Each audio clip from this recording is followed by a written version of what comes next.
Aktori turk tregon ushqimet e preferuara shqiptare. Ushqimet e gjyshes nuk I ndëroj me asgjë. Bën byrek. Aktori turk me origjinë shqiptare, Kan Uaman, ka folur lidhur me rrënjët e tij për herë të parë.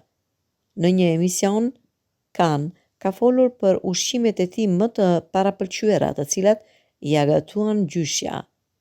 Ka lidhje me çfarë rritesh dhe shijen e asaj vazhdon ta shijosh edhe më vonë.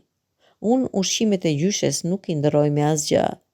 Ajo bën një byrek të tillë që zgjat gati 3 orë, I hap vet petat. Bën byrek me presh.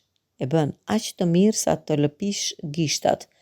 Bën pogaçe me kos, hudhra, salca, mishin e bën copa. Janë ushqime të veçanta, nuk I provojnë të gjithë, tha aktori.